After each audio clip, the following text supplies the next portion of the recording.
littérature anglaise, c'est d'abord l'histoire de sa langue qui pendant des siècles hésitera entre le latin, le français et l'anglais. Ce dernier s'imposera définitivement au XIVe siècle, tout d'abord sous forme de chants et de récits, puis sous forme de poèmes. La langue anglaise se révèle parfaite pour mettre en valeur le sentiment poétique des prosateurs et des poètes. Au XVIe siècle, avec le théâtre élisabétain, cette langue sera portée à la perfection par les sonnets de Shakespeare. Le premier roman paru en Angleterre est un récit de voyage allégorique qui fait revivre la tradition médiévale. Le voyage du pèlerin de John Bunyan, paru en 1678. L'intérêt de ce livre réside surtout dans son rôle historique. Ce thème du voyage sera souvent retrouvé dans les romans anglais des siècles futurs. Dès 1719, Daniel Defoe écrit Les aventures de Robinson Crusoe.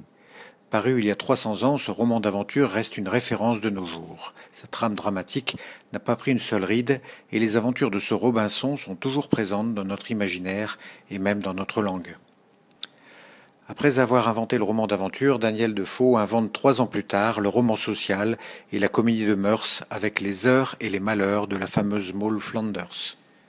Il y relate l'histoire d'une jeune prostituée qui, après avoir péché, échoue dans un bagne de Virginie avant de devenir riche et de mener une vie exemplaire. 20 ans plus tard, Henry Fielding publie l'histoire de Tom Jones, enfant abandonné. Tom Jones, enfant trouvé et élevé par un gentilhomme, va connaître toutes sortes d'aventures. Dans ce récit épique, le comique l'emporte et c'est le premier véritable roman d'humour anglais. En 1765, Horace Walpole écrit le premier roman gothique, Le Château d'Otranto. C'est un roman onirique qui se situe dans un Moyen-Âge obscur où le château d'Otranto est le théâtre de morts mystérieuses et d'apparitions fantomatiques.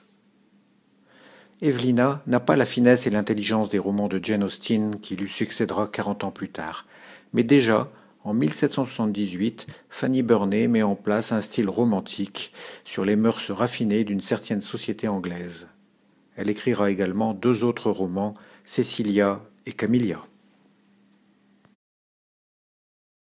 Dès le XVIIIe siècle, la littérature anglaise est en place avec 5 grandes familles de romans. Daniel Defoe a inventé le roman d'aventure et de voyage avec son Robinson Crusoe. Avec Moll Flanders, il a créé le genre du roman social et de la comédie de mœurs. Horace Walpole, dès 1765, a lancé le roman gothique. Il sera suivi par d'autres au XIXe siècle, et cette famille se complétera ensuite avec l'avènement de la littérature fantastique.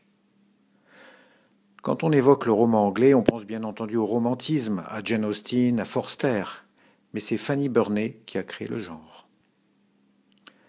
Quant à l'humour anglais, il est très souvent présent dans l'ensemble de la littérature anglaise, mais il est plus précisément mis en avant dans certains textes dédiés à l'humour et à la dérision. Merci à Fielding d'en avoir été le précurseur. Enfin, il faudra attendre 1860 pour voir apparaître la 6e grande famille, celle du suspense et du roman policier.